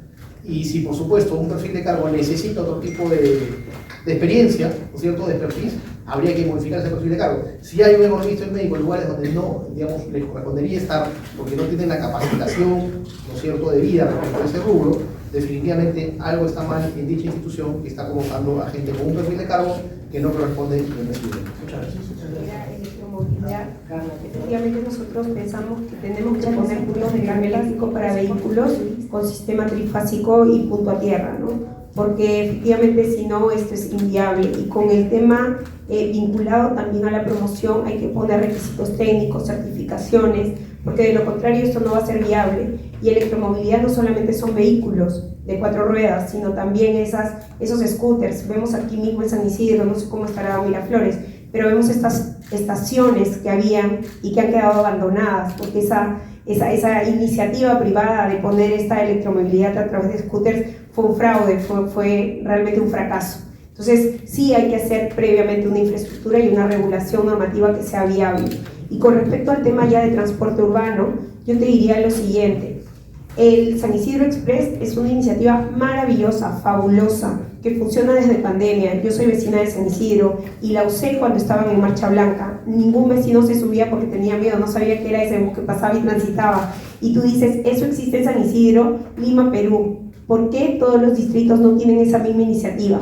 ¿Por qué San Isidro tiene que soportar el bus celeste, que es una huella enorme, horrible, destartalado, y no instala esos mismos buses por más horas? Señores, eso funciona en Lima, es un aplicativo, tú lo descargas con tu QR y sabes a qué hora está llegando el autobús. Yo salgo de la Universidad del Pacífico, que es Jesús María, llego al Colegio Sofiano, que es una estación, y llego a la hora en punto en el que el bus va a ir. Es gratuito, es eléctrico, no contamina, no cuesta nada, pasa la hora, y realmente eso es un éxito que debería replicarse en todos los distritos, y solamente mantener el sistema de transporte masivo para los ejes principales. Sabemos que estamos por culminar la línea 2 del metro. Lamentablemente se ha dicho ayer que el tema de la línea 3 no va para este quinquenio próximo, es una pena, pero no se le ha dado prioridad a ese proyecto. Pero realmente lo que tenemos que potenciar es ese transporte del metropolitano, de los trenes. Los trenes funcionan con un éxito rotundo. ¿Por qué no hay más trenes? No hay más unidades, es tan sencillo como comprar más, la vía y la infraestructura ya está hecha.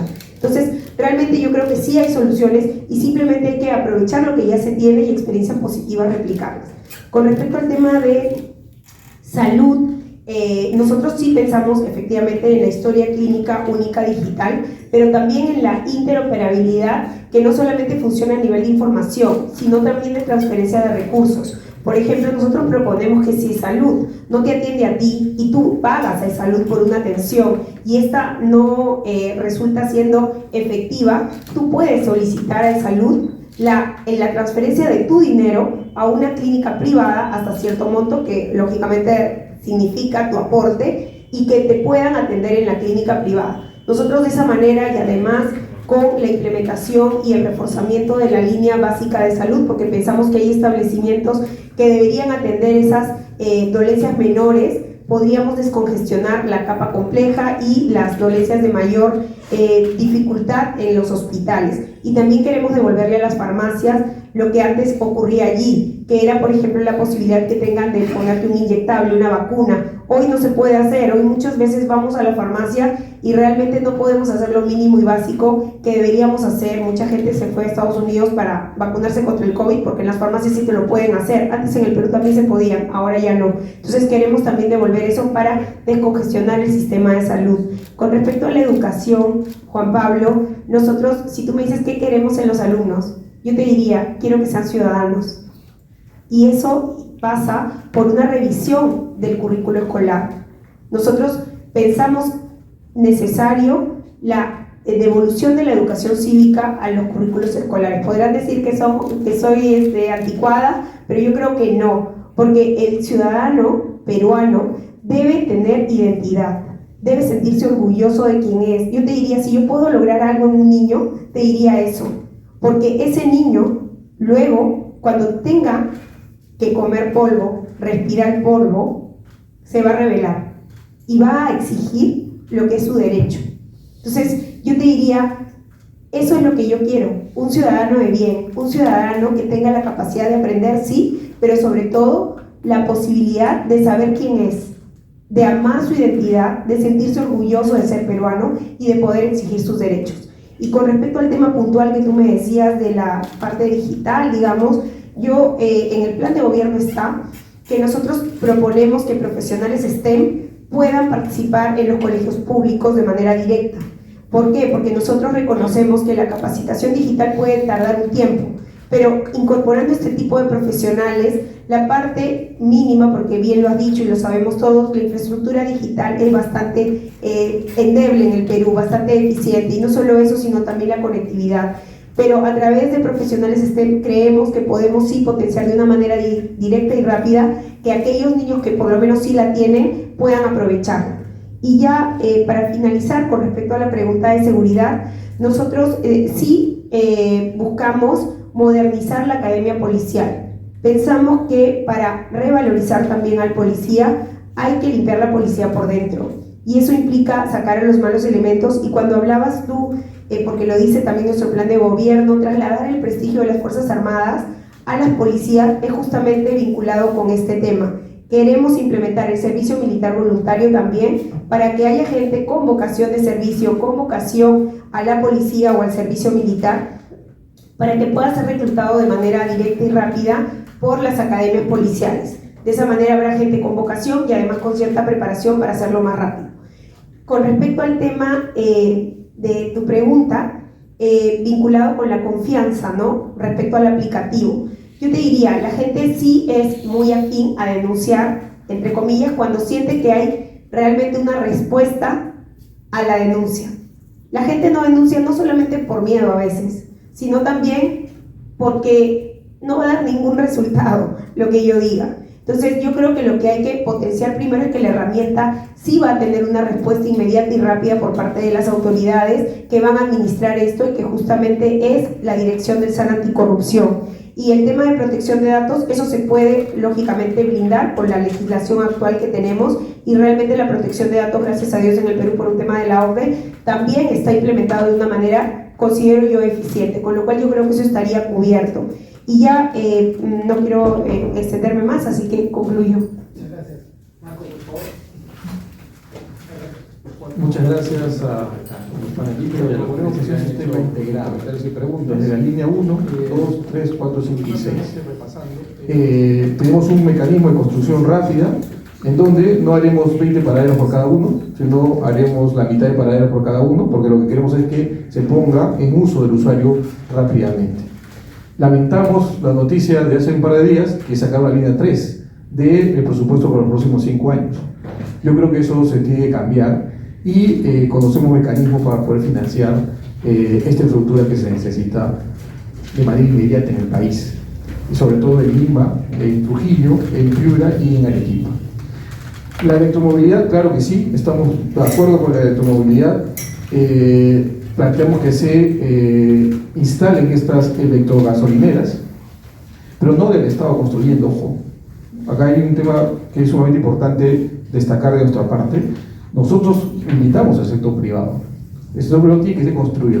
Nosotros como gobierno, como Estado, lo que debemos hacer es darle las facilidades para que pueda construir, darle los incentivos tributarios, las licencias que sean mucho más rápidas, etcétera, para que el privado construya y, si posible, decirles, ¿sabes qué? Los próximos 10 años vas a tener varias facilidades, pero queremos transformar la matriz de cómo se moviliza la gente en el país.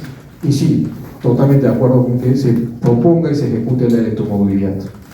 En temas de salud, igual hemos revisado el tema de salud. En temas de la historia clínica, tenemos dos grandes problemas, como lo decía el señor Salas, el tema legal. ¿Por qué legal? Porque cuando un usuario, imaginemos que lo ponemos en el DNI, el ciudadano va a un hospital, una clínica, él está entregando voluntariamente su DNI.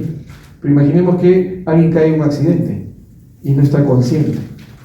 El médico podrá tomar su DNI y podrá meterlo en la lectora para ver su historia clínica, o no podrá tomar. Esos elementos de información que son personal se tiene que ser resuelta a través del tema legal. Hay que tener esos supuestos bien claros. Justo tenemos un equipo, yo lidero el plan de gobierno, pero tengo 60 personas que colaboran conmigo, que justo están revisando de que se puede incorporar esos temas legales para esas situaciones específicas, porque si no, no va a ser posible utilizar el DNI con información.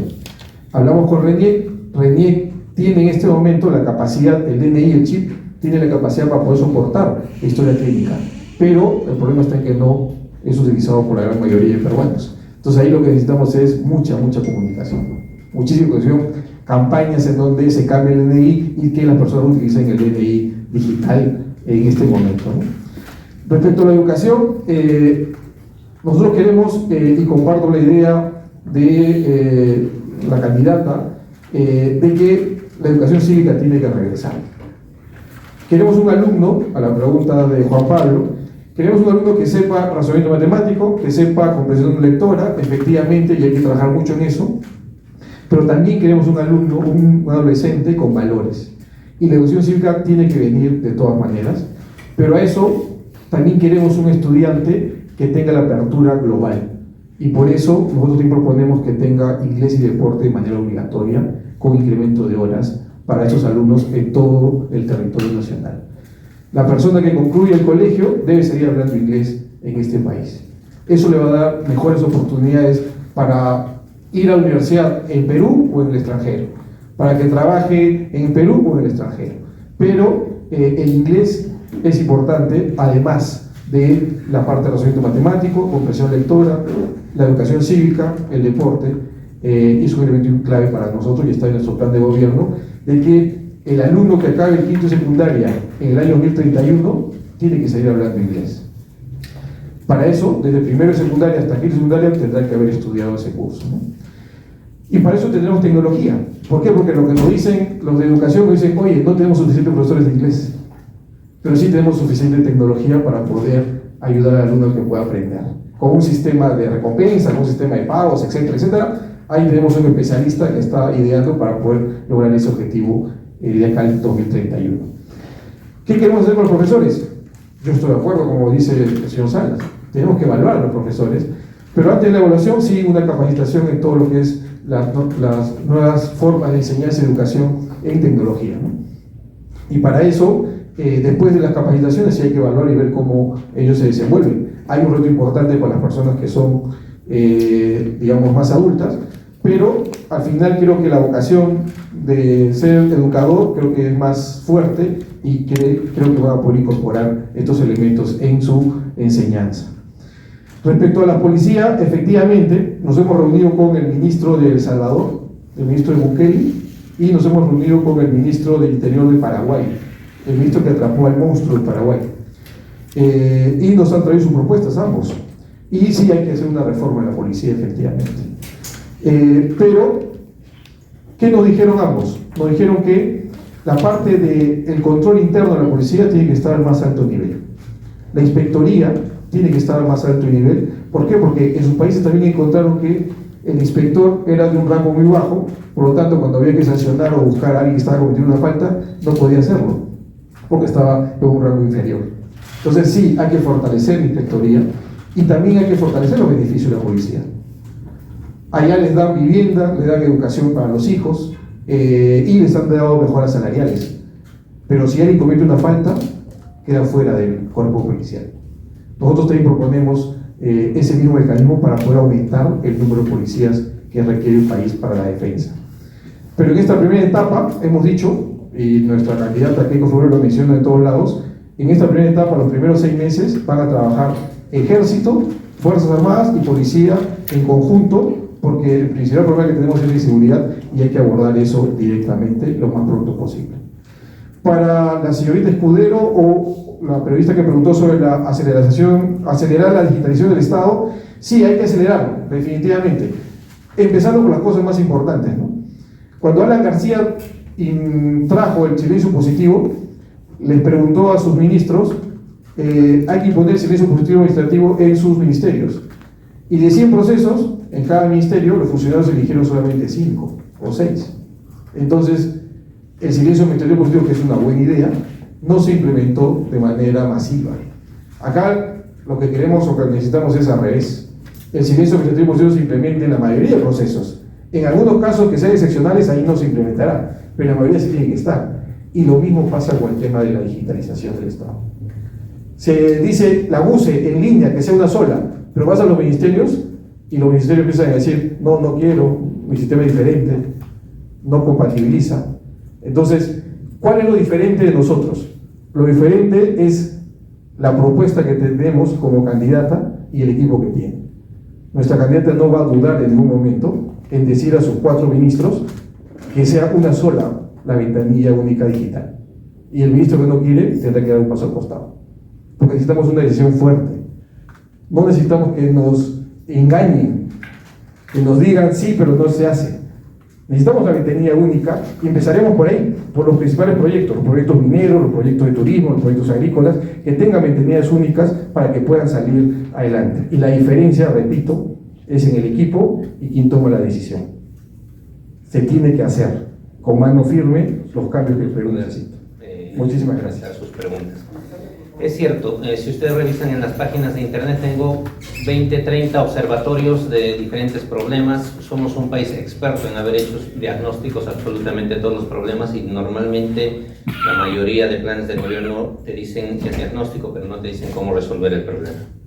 El tema a nivel del Partido Morado, primero tenemos que lograr que haya un observatorio único nacional para ver el tema de la gestión, unificar todos los sistemas, unificar toda la evaluación que hace cada uno de los ministerios para tener una sola idea y un solo lugar de donde se planifique las políticas nacionales de salud.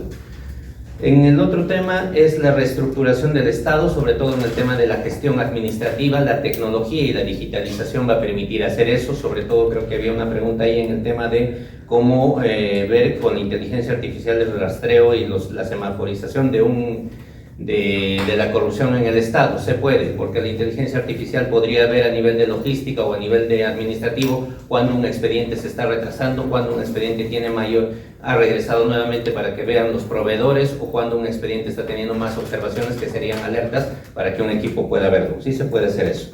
En el tema del cambio energético, trabajar con el sector privado para incrementar el tema de la energía eólica y la energía solar, ampliar los trabajos y proyectos que sí se están desarrollando en el país.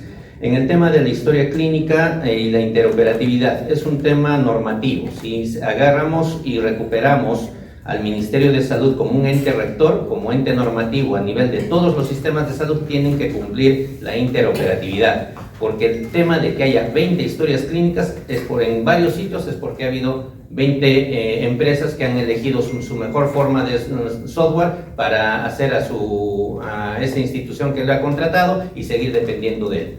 Entonces, eso sí se puede cambiar a nivel del Estado por medio de temas normativos. El cierre de brechas tecnológico, que lo habíamos mencionado, no puedo hablar de tecnología, no puedo hablar de inteligencia artificial, no puedo hablar de historia clínica, si es que no hago dos cosas. Uno, no cierro la brecha de equipos a nivel hospitalario o a nivel administrativo o a nivel de los establecimientos de salud, y si tampoco no voy a educar a todo el personal de salud para el trabajo en el tema de la gestión de tecnología. Cuesta, ha costado. He visto colegas de 55, 60 años que al inicio no les ha costado trabajar el tema de historia electrónica, pero al final han visto que hay una mejor respuesta y les hace mucho más fácil su trabajo. Es un tema de educación. En el tema de recuperar la rectoría, en el tema de la RENIEC, la firma digital, mientras tanto se puede trabajar el token digital como en el token bancario. Y algo importante en lo que es equipamiento e infraestructura. Si ustedes visitan hospitales, establecimientos de salud, como lo hemos hecho a nivel nacional en los distritos, hay muchos establecimientos de salud que ni siquiera el dueño es el MINSA y a veces el alcalde ni siquiera sabe de quién es este establecimiento. Primero es el saneamiento nacional de infraestructura. Segundo, el censo nacional de equipamiento, porque hay hospitales que ni siquiera saben qué equipos tienen o si les pertenece o no. Una vez que yo haga el censo nacional de equipamiento e infraestructura, tengo que hacer la redistribución del presupuesto para el equipamiento. Hace más de 4 años no les está llegando presupuesto a los hospitales debido para hacer el mantenimiento de este tema. Y segundo, trabajar con las universidades, los recursos humanos. Yo no gano nada construyendo nuevos hospitales, teniendo mejor equipo, si es que no tengo ingenieros informáticos, si no tengo ingenieros especialistas en infraestructura hospitalaria. No gano nada si no tengo expertos, ingenieros en tema de equipamiento médico, porque esos equipos se van a deteriorar, no van a tener mantenimiento efectivo, por lo tanto van a generar gasto y van a generar esa chatarra electrónica que se podría trabajar más adelante con temas de reciclar, con plantas para reciclar toda esta chatarra electrónica, que si ustedes se dan una vueltita por los ministerios, a espaldas hay un montón de computadoras y cerros que no se está trabajando. Y a nivel mundial sí, ya hay experiencias del tema del reciclaje de este material informático. El tema de ciberseguridad. Si yo voy a trabajar tecnología, inteligencia artificial, voy a trabajar los datos, obviamente tengo que mejorar el marco normativo de seguridad. Tengo que trabajar con las empresas que ven el tema de los datos a nivel nacional. Yo ya no puedo estar viendo en WhatsApp que me están ofreciendo los datos de cada uno de nosotros a 10 horas. Por lo tanto, tiene que haber un rastreo, se tiene que potenciar a la policía de delitos informáticos. Si vamos a hacer un rastreo de todo este tema, se tiene que trabajar con la policía y fortalecer la investigación policial. Y con la tecnología también se tiene que fortalecer el seguimiento de la inteligencia en el tema económico, para hacer el seguimiento de todo el ingreso económico que probablemente tiene la delincuencia. Y eso se tiene que trabajar. El tema de los colegios modulares como una respuesta de emergencia del problema de infraestructura. Trabajar con los comités distritales. A nivel del MINSA hubo la propuesta del tema de los comités distritales de salud para sentar a todos los ministerios. Porque si bien es cierto, hay políticas puntuales, hay educación, hay salud, hay seguridad, pero si no trabajan todos, yo no voy a poder resolver nada. Yo como Ministerio de Salud no puedo luchar contra la anemia si en el colegio no hay agua. Y no le voy a decir a la familia que se lave las manos porque en su casa no hay agua, no hay desagüe. Y ese niño constantemente le puedo dar sulfato de hierro para la anemia, pero el niño va a tener parasitosis todo el tiempo y obviamente ese niño, hasta los 2 años, ese niño no va a tener, riesgo de no poder comprender lectura y no poder tener razonamiento matemático. Todo es en cadena. No podemos tener a los ministerios y sus políticas separadas. Por lo tanto, en el gobierno, en un virtual gobierno del Partido Morado, se tiene que trabajar en forma conjunta todas las políticas del Estado. Por lo tanto, tengo que juntar todos los datos del Estado. Tengo que juntar la información de salud, la información de educación, la información del interior, la información del MIDIS. No es posible que el MIDIS cada mes haga su informe al Consejo Nacional de Salud de las funciones que cumple el MINSA. Es una reestructuración del Estado, del trabajo de cada uno y de sus competencias. En el tema, ¿qué es lo que queremos nosotros con los alumnos? Queremos que sean buenos ciudadanos. Y también estoy de acuerdo, creo que es un tema único para todos los candidatos. Tienen que regresar cursos que realmente los hagan buenos ciudadanos. Tienen que regresar el curso de filosofía, tienen que regresar el curso de economía, por lo menos para que el ciudadano sepa qué es una TEA cuando quiera sacar una tarjeta de crédito. Tienen que saber ver el tema de educación cívica, tienen que saber de geopolítica para que tenga mayor identificación con su estado. Y tiene que haber el tema de tecnología e inteligencia artificial, que eso sí tiene que entrar dentro de la currícula porque estamos en un cambio a nivel mundial y nuestros alumnos, los profesores y a nivel universitario también tiene que haber un nuevo cambio. En el tema de las carreteras, he formado parte del comité que trabajaba las emergencias en la carretera central. La carretera central es una de las carreteras más peligrosas a nivel nacional. Todas las semanas, todos los meses hay muertos por la informalidad y la corrupción. Entonces se tiene que trabajar el tema de sensores de velocidad, los GPS y el censo y se tiene que trabajar finalmente con los transportistas informales. La formalización del transporte va a ayudar mucho porque hay un montón de combis, autos que transportan de Lima a Huancayo. Si yo llego a formalizar, hacer que su formalización sea mucho más rápida, los llego a identificar, puedo trabajar, por ejemplo, sistemas de GPS con ellos, para que ni bien me salgan de Lima, yo los rastree hasta que lleguen a su destino y saber si es que están yendo a mayor o menor velocidad y generar puntos de respuesta y de atención para que sean intervenidos en caso que no cumplan las normas. Eso es lo que propone el tema en el tema de seguridad. Me faltaba para terminar la reforma en el tema de la educación a la policía. Sí, pues se tiene que reestructurar el sistema de educación a la policía. No puede ser que al terminar el año el jefe de la policía le diga a los alumnos, ya bueno, hoy día es armonía 10 porque todos tienen que poner 10 soles para la fiesta de fin de año. No puede haber esa. ¿Y por qué? Porque se quejan de la cuota y les dicen, no se preocupen, cuando salgan lo van a recuperar. Tiene que reestructurarse la educación de la policía. Tiene que ser una policía técnica, una policía que realmente hacerle el seguimiento psicológico, hacerle el seguimiento a cada uno de los que han ingresado a la policía y trabajar también, sobre todo en el tema de seguridad, para terminar con los comités distritales de seguridad ciudadana. El tema de seguridad, el tema de educación es un tema global. Yo no puedo solamente poner policías. Si es que yo en un parque no hago actividades para los adolescentes, no consigo trabajo para la gente, yo voy a tener mayor inseguridad en mi país. Eso no es solo un tema de poner mayor policías, mayor cámaras.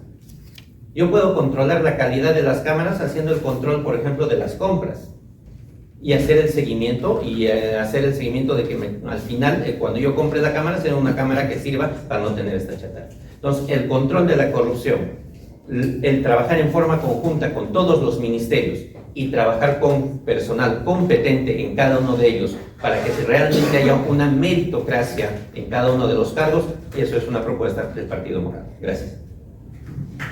Los técnicos, gracias candidatos por su disposición al diálogo constructivo y además invitamos al doctor Levi del Águila Marchena, decano de la Facultad de Gestión y Alta Dirección de la Pontificia Universidad Católica del Perú, para que nos dé las palabras de cierre.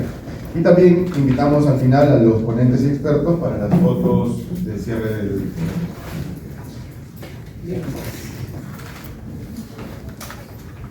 Quería, a nombre de la Facultad de Gestión y Alta Dirección, agradecerles a los representantes de CICREO, Fuerza Popular, Partido Morado y Perú Primero por asistir a esta sesión, ¿no? A este espacio de encuentro para compartir sus propuestas, cotejarlas, tener ocasión de que estas sean interpeladas por nuestro panel, a quien también le agradezco por la disposición.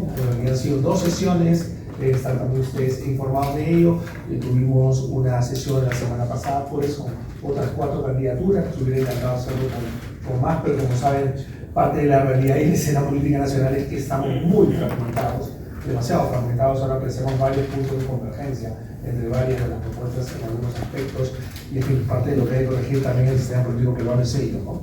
Y tratar de vertebrar, ¿no?, propuestas de horizontes de país y recuperar perspectivas ideológicas legítimas que puedan confrontarse de una manera mucho más integrada, que no con 30 y tantos candidatos, que es algo muy problemático para tener voto informado, ¿no? Hay que agradecer, por supuesto, a los periodistas que han venido, algunos ya en 2 sesiones. Muchísimas gracias por ello. En realidad, la motivación, ¿no?, de síntesis y de la Facultad del Departamento de Ciencias de la Gestión de la PUC tiene que ver con esta obligación que sociedad civil y academia tienen en relación con los asuntos políticos, ¿no? Y como mencionaba también la vez pasada, no debe ser visto como un asunto ajeno a la formación, sino ahora, lo último que se acaba de mencionar respecto de cursos de cívica, de economía, de filosofía, de geopolítica, con todo lo que está pasando en el mundo, más bien nos recuerdan que en realidad este tipo de cuestiones son cuestiones que nos conciernen a todos y por supuesto también a los jóvenes universitarios. No me queda más que desearles lo mejor en la faena que viene para ustedes. Serán semanas muy intensas, quedan 3 semanas y poco más, ¿no es cierto? Así que imagino que pocas horas de sueño por delante para ustedes. Y bueno, nada más reiterar que Espacio de Sociedad Civil como Síntesis o nuestra Casa de Estudios están y deben estar para promover esta discusión pública y aportar con lo que tengamos a mano para ello. Muchísimas gracias y por favor, si pueden permanecer para la foto de fin de sesión. Gracias.